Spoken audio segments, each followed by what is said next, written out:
Hey everybody, this is John with the new installment of Think Culture.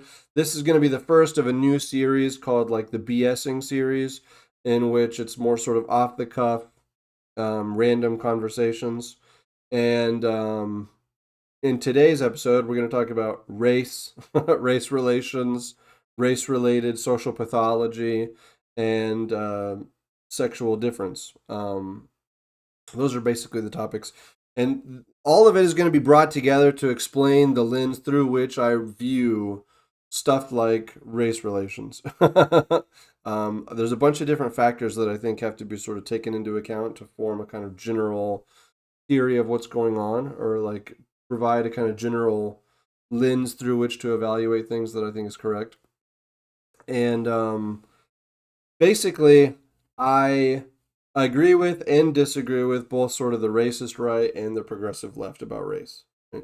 I think that the racist right is wrong to locate the like determinants of, let's say, black social pathology, black criminality in terms of something biological or genetic, a genetic predisposition or something like that. I think that's very wrong, not morally wrong, just intellect. I just think it's false, and I'm going to explain why. But I think they're right to say that race is real, race matters, racial differences are real. There are significant differences between the races, things like that. I disagree with the progressive left in terms of denying that reality. Like they'll even try to say stuff like they'll deny that there's black overrepresentation in crime stats or whatever, which is preposterous. They'll deny that race has anything to do with any of these things. It's preposterous.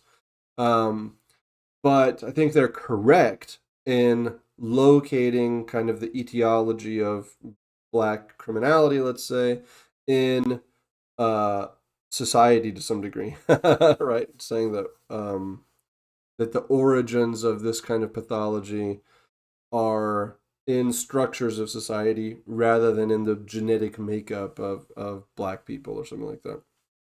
So I'm going to try to explain kind of my perspective on this issue. It's it involves a few different pieces, so it's going to be difficult for me to not seem like I'm kind of jumping wildly around before I kind of tie things together. But whatever, that's what I'm going to try to do. so I have a kind of Spenglerian orientation to thinking about race, in which he thinks of race metaphysically or spiritually and not just biologically. He's not a biological reductionist of any kind. But more importantly, I adopt sort of Spengler's understanding of cultures as organic life forms that go through a kind of organic cycle of life from birth to death, young birth, young age, maturity, senescence, or whatever, and then death. And he thinks that cultures operate that way, right? I agree with Vico that a culture is identified by its institutions. A culture is its institutions. And I think that these two ways of understanding things go together very importantly. And like Spengler's analysis of what these phases are like and everything. Um, so basically, I think that early on, right, you have institutions which match the youthfulness of cultures, and later on, you have institutions which match the agedness of populations, right? So Spengler, for example, he considers the case of Jews in Europe, and he says something like, why is there so much antipathy? Why is there antagonism? Why is there conflict between Jews and native Europeans at that time?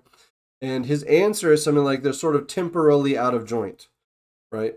And what he means by that is that Judaic culture is very advanced in age. It's like in its winter, right? It's sort of frozen in time. It's a very old culture. And so, consequently, what that means is that the character of the Jewish people is analytical, it's more skeptical or relativistic, it's more internally focused rather than externally focused. They're, I'm trying to think, they're more interested in I don't know, abstract forms of entertainment. There's more syncretism. There's a lot of different features. I'll probably bring up some of them later. But whereas the Europeans, they're in a younger stage in the development of their culture, and so what that means compared to the Jews is that they're more assertive. They're less inward. They're less sort of subjectivistic.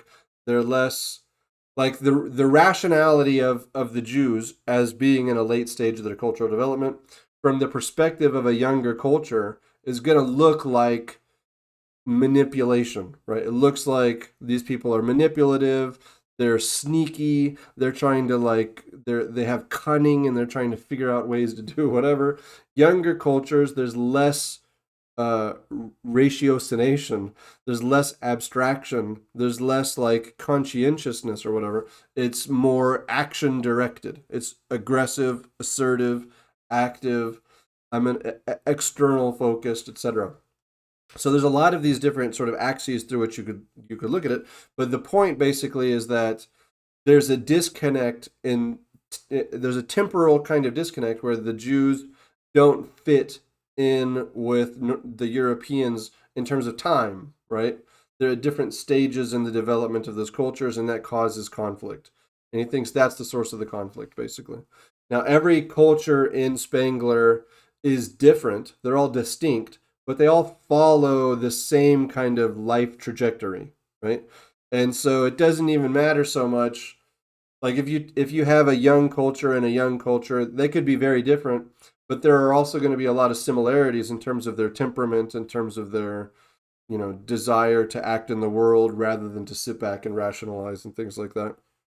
It's just that those characteristics will be inflected differently according to the cultured soul or something like that.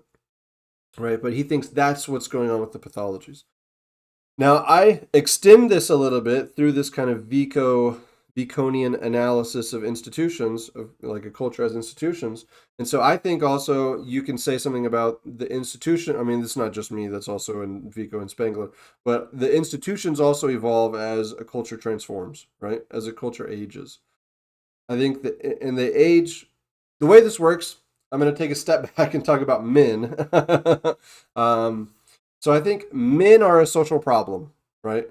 From the dawn of mankind and the earliest political communities all the way through late stage civilization, whatever, men are a kind of fundamental, maybe the fundamental political problem, as in, how can you achieve peace and stability in a political community given that a portion of your population, at least half, let's say, if you just say men and women, half of your population can dominate the other half easily, right? They're physically more imposing, but not just that. They're also more aggressive. They're more violent. They're more interested in dominance hierarchies. They're more competitive. They more want to. They have the will to power and things like that, right? Those are features of the kind of thymotic core of men. There's like a quantum of thymotic energy in men that vastly outstrips women, right? And that's just speaking averages, men and women or whatever. Some men in any culture are going to be lower in Thymos, and some are going to be higher in Thymos. That's also the case, right? So, like Plato in the Republic, he talks about the origins of kind of a warrior class, why societies have to have a class of soldiers, right? And the class of soldiers is made up not just of men, but of the men who are particularly spirited or who are particularly thymotic, right? The men who are particularly brave and aggressive and interested in competition and victory and battle and challenging themselves and overcoming and things like that. Those are the men of men, right? They're like a kind of masculine subset of men who are really suited to soldiering, right? And so Plato says that this is a major political problem, right? He says like, okay, all of a sudden when you get this class of soldiers, now you have a group of people, let's say it's like 20% of the population or something. That 20% can dominate the other 80%. They've got the strength, they've got the skills, they've got the training, and they've got the psychological constitution that would drive them to do it, right? They're aggressive. They're inclined to violence. That's the way they are. And so what I think is that basically, like, for him, the question is education. How are these people going to be educated? I think that's sort of wrong. I think that the way that this is handled historically is through the development of institutions.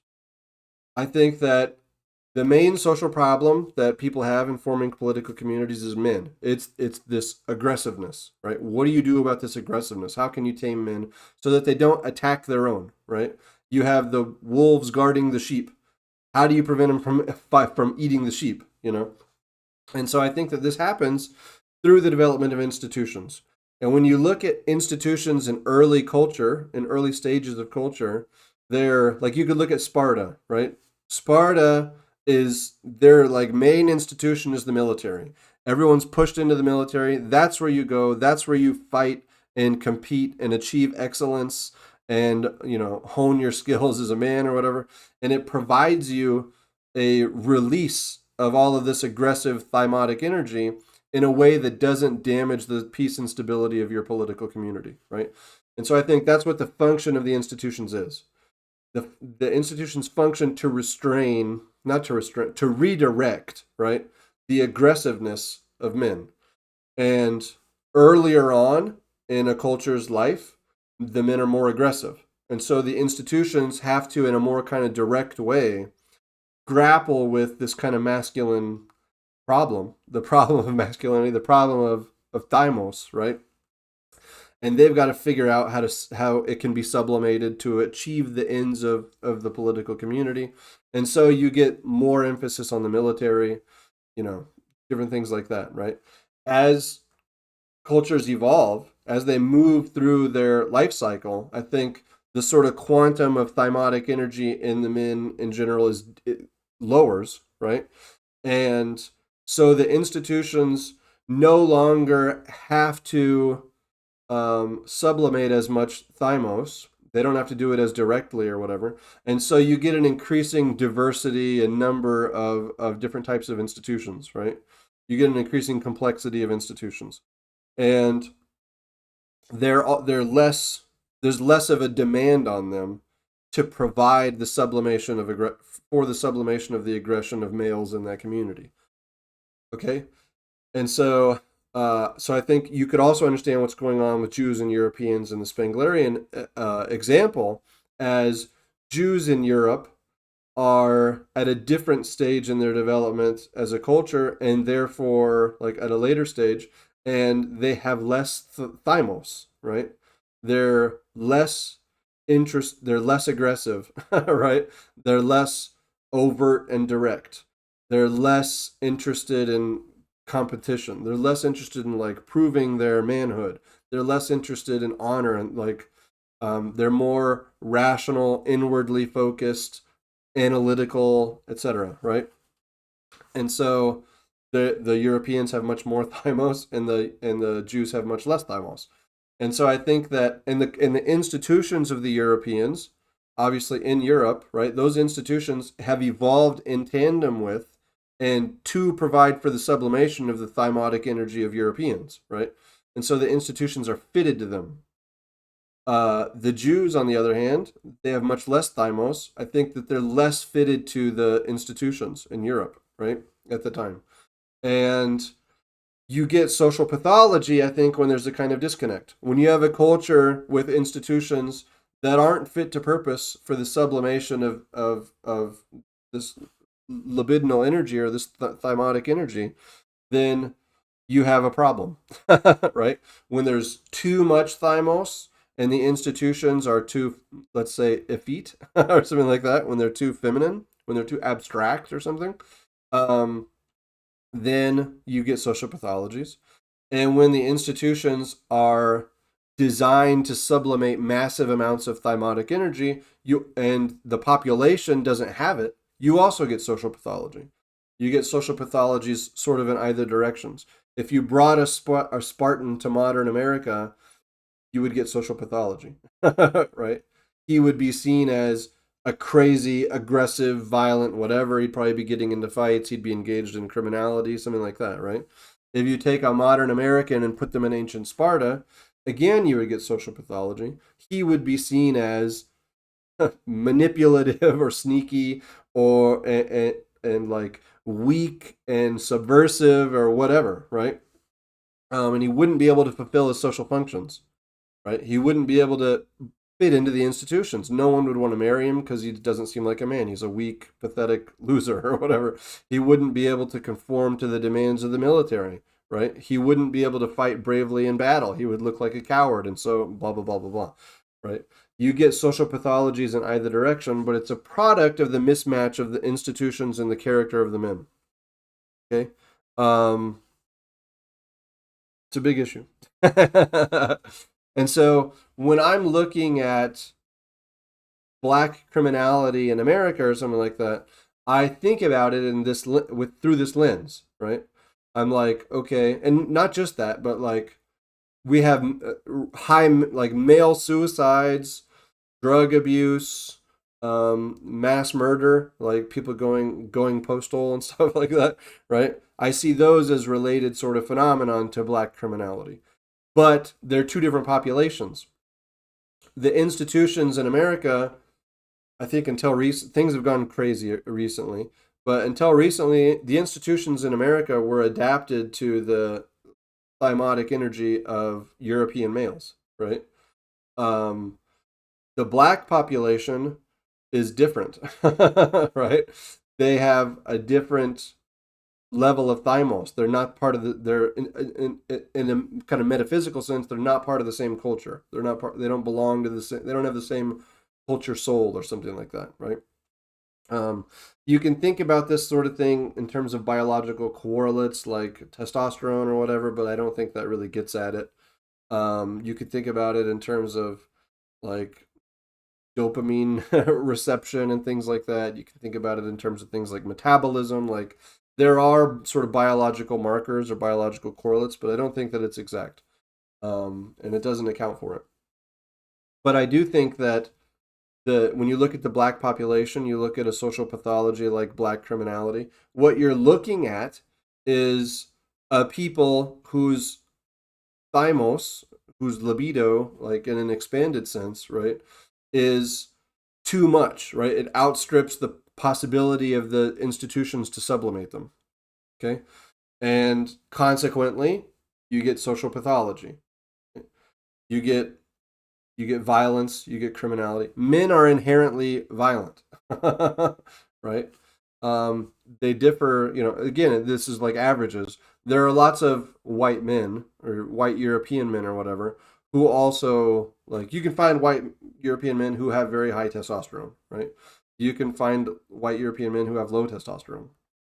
You can similarly, I would say, you could find if we can talk about a quantum of thymotic energy, you would be able to find white European men who have very high thymotic energy and white European men who have very low thymotic energy. But talking about averages, I think the black population, they belong essentially to a younger culture. And so there's more thymos. They're more aggressive. They're more direct. They're more confrontational. They're more inclined to violence and things like that. And so what's needed is institutions that are capable of sublimating that kind of energy, right? These institutions are not designed for them. And so I feel like there is a kind, like this is this kind of social etiology of black criminality, right? It isn't that there's a genetic predisposition to crime. That doesn't make any sense anyway.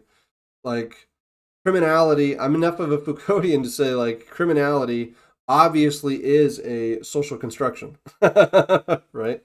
It's a product of criminological jurisprudential discourse. It's like saying there's an innate, like somebody has a genetic predisposition to sticking their gum on the bottom of a table or jaywalking or something like that. Like it doesn't make any sense at all. You could say that they're more predisposed to violence or to aggressiveness or something like that. That does make some sense. But those things are not in and of themselves pathological. Social pathology is not simply a product of aggressiveness in a population. Social pathology is a problem of aggressiveness that can't be captured by the institutions, that can't be redirected to a socially beneficial purpose. And you have to remember, like, this is the Freudian idea, repression by civilization. Everything great that civilizations have ever done, that every culture has ever done, I'm sorry, women, is a product of this male energy, male aggressiveness, the urge to domination, to dominate, to fight, the will to power, right? When the institutions can capture that and convert it to a useful purpose, that's when you achieve great things, right? That's when your culture is doing well. That's the whole purpose of the institutions. It's to provide a kind of safe outlet for the expression of aggression, right? But also, the character of the institutions determines what the sort of the transformations that that energy undergoes, right? So in the creation of, beautiful works of art, in terms of, ideologies, philosophical thinking, whatever, those are all also products of the repression, or let's say transformational sublimation, or something like that, of thymotic energy. So aggression and violence aren't bad, right? For a Spartan, if you're a very aggressive, violent person, that's great. We love you. Like, you're Achilles. He's not a Spartan, but you get the point. You're Achilles, right? We love Achilles. Achilles is the hero ideal of Homeric Greece. You want Achilles. You want to be like Achilles. You tell your kids you want them to grow up and be like Achilles, right? The closest thing to an Achilles in modern America is going to be some like ghetto kingpin or something, right? That the kind of person that you see a video on Twitter about, and you're like, "Wow, he's an animal. That's a crazy brute or whatever." Achilles is a crazy brute, dude, right? The violence and the aggressiveness are not inherently bad. They're not inherently pathological.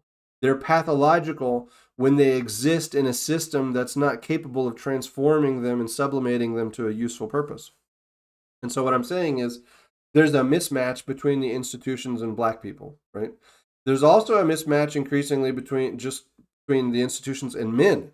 They're no longer fit for purpose for men in general, I think. And that's why we're seeing an increase in drug abuse, suicide, mass murder, school shootings and things like that. Just there's it's like Nietzschean active nihilism, right? And that's a product because, like, as we have become more egalitarian, women have entered the workforce, all this kind of stuff. Everything has feminized at a sort of exponentially increasing rate, and that's the intervention that gets proposed. Like, this is the policy implication of what I'm talking about. When they look at a social pathology related to the black population, let's say black underachievement academically or something like that, their response is what? Well, let's have it be more cooperative and less competitive. Let's be really nice. Let's soften the grading scale, right? Let's reduce the curricula. Let's not give grades anymore. We're all just going to be friends. Nobody's going to get punished. There's no more suspension. Blah blah blah blah blah blah blah. Right? It's this the social pathology is perceived, and then the intervention that's proposed politically in our society is increase the feminization. Now, what I'm saying to you is increasing the feminization in these institutions will accelerate the problems. It'll amplify the problems. It won't resolve them, especially for black people, black men, black boys, but also just for men and boys in general. And again, that's why we're seeing an increasing, like, the women are outperforming men in everything. Women are doing way better than men overall in society. They're doing better academically. It's because the institutions have become really feminine. The public school system is no longer capable of dealing with the thymotic energy of men. What you would, if you wanted to help black boys specifically, but boys in general, you would actually go the opposite route. You would say, let's make it more competitive. Let's make it more focused on excellence. Let's put more of an emphasis on physical education. Let's bring back presidential fitness and then even like expand it. Let's have a kind of like chess boxer ideal, right? Let's post grades publicly. Let's make it like boot camp or something where you get in trouble, there's a significant punishment and you're shamed, right? You perform poorly on tests and things like that, you're shamed. If you made it way more masculine, you would actually help much more to fix the problem, right? Even our military, which is like the institutional avenue for what I'm talking about, even that, like, now they're talking about diversity, equity, and inclusion. They're talking about safe spaces. HR has become like bigger and bigger as part of even the military, and like, oh, my supervisor yelled at me, boo hoo, boo hoo. And then you're like, okay, they're going to be fired or something like that. We have to be nice. We have to all be nice to each other. Let's spend our efforts designing uniforms for pregnant women, right? Let's pay for the medication of people who are trans. They're depressed or whatever. We need to help them, blah, blah, blah. Like, even the military, as that institution, like the main institution we still have that's masculine, is being totally feminized, right? So we have nothing. Like, if you brought a Spartan and put him in a cubicle and you put him through our public education system and stuff like that, he would turn into a killer. He'd be Jeffrey Dahmer. I don't know what he would do, but it would be bad, right? He would definitely be a criminal, because that's what happens, right? If the institutions can't capture and sublimate the male aggression, it has to release itself somewhere, right? And so it releases itself in modern America by, pushing an Asian elderly lady in front of a train or something. It produces the up the hill gang and the down the hill gang, something like that, right? It has to have some avenue of escape, right? Men can't just bottle up this aggression. And again, the aggression is good, right? It's the motor of cultural development, right? And you can see some of this in American culture, right? When you're looking at like what's most influential in the culture, like the music people are listening to or whatever, it's coming out of our black community, right? It's coming from black performers, like our black entertainers. We're watching black people play sports. We're black listening to black music, right? There's a kind of creative, dynamic energy there, right? Not so like, I just watched a video earlier actually of somebody of a black guy on Twitter, and he was like, "Why don't white people come up with phrases anymore?" Like, I can't even think of them off the top of my head on camera or whatever.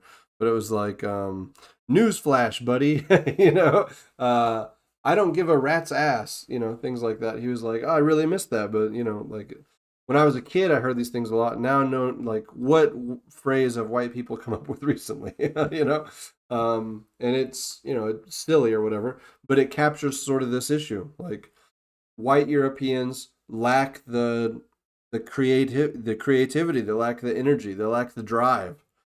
And the racist right will talk about this. They're like, "Hey, all these white guys, we're white Europeans, like, we're so screwed, we're so decadent, we're so feminized and cucked." You watch videos of white guys like kissing the boots of black Hebrew Israelites. You watch like somebody harass their girlfriend in public and they don't do anything. They just try to like cower away or something like that, slink away.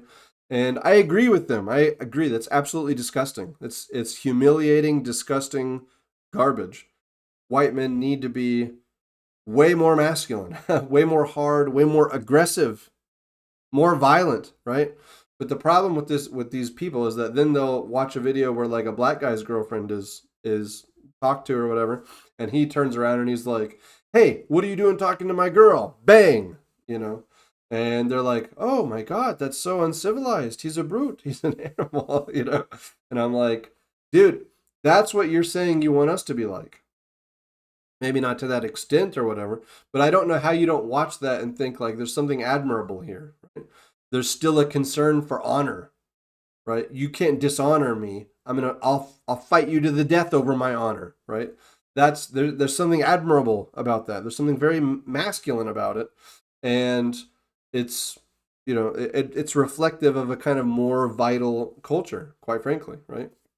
And so I think that if you want to solve the problems related to like black social pathologies, for example, and save the Western world, you really need to do the same thing, right? It all just involves masculinizing our institutions. We need to go back to to masculine institutions. If as they continue to get more and more feminized, men are going to do worse, and black Social pathology is going to do worse because the divide between their aggressiveness and the capacity of the institutions to sublimate their aggressiveness is going to grow, right? And it's going to grow for men in those institutions in general. So you're going to get more and more social pathology, more street violence, right? More criminality, more gangs, more drugs, more suicide, more mass murders, right? More nihilism in general, right? This kind of active, aggressive nihilism that's oriented to just destroying things, right? That's kind of it's a kind of male thing. Like I'm just gonna push out and just fight and destroy and break things, you know. That's a problem for every culture, and your institutions exist to prevent it, right? Our institutions are being uh they're being like I don't know. They're being made less able to prevent it. Basically, you know, they're being undone in terms of their this vital function that they perform. They no longer are performing the vital function, and so life is going to get a lot worse. Things are going to get a lot worse unless we turn back, turn the table, right, and start allowing for the socially healthy expression of aggression more and more, right? Unless we get back male only spaces, unless we make schools more competitive, more focused on excellence, right? Unless we, kick the trannies and gays out of the military, unless, we do all of these social interventions like get rid of HR in the workplace, or at least, normalize having male jobs and males, acting like males at work or something like that, right? We got to get rid of HR would be would be my take. But that's the kind of thing that you need, and by doing that, you're going to help men. You're going to help prevent social pathologies that people like to associate with race. But again, I think race plays a role, but really the problem is the institutions. But you'll fix the race problems, you'll fix things for men, and you might save the Western world, right? If the West is going to survive at all, right, rather than just like let in immigrants from other cultures who are more vital, who are more aggressive, they're younger, right? They're ready to fight. They're interested in conquering. White Western European guys are not interested in fighting and conquering. They feel bad. They want to apologize for colonialism. I'm sorry. I was such a mean guy. If you move into my neighborhood and start like blasting whatever and having fucking drugs flood into the neighborhood, then, who am I to judge? Blah, blah, blah. That guy fucking sucks. Okay. Fuck that guy. We don't want to be that guy, okay? And these men especially, they're coming in from other cultures and they're not that guy. They don't want to apologize for fucking taking over your town. They want to take over your town. They want to destroy you, right? They want to kill you. They want to take your shit. Right? If you move into their neighborhood or whatever, they're going to fucking rob you. Like that's the reality of it, right? They're going to go rape your women in the streets. You're going to have, grooming gangs, whatever. Because these men are aggressive, right? They're way too aggressive for the institutions. They belong to a completely alien culture. The black American culture or whatever, I think should count as a distinct culture, and it's in a younger phase, but it's still not. There's a lot that is Western about it, right? It's attached to the Western world in some sense. There's pseudomorphoses or things like that within the Spenglerian sort of language. These other guys are not, right? They're just like straight up, this is the Mongol horde, and they're coming to sack us. And Western men right now are like, yes, please do. We suck. We're bad guys. We have bad attitudes. We have bad ideas. We're racist. That's a recipe for getting killed. But you know who's not going to allow that to happen to them? Black guys, right?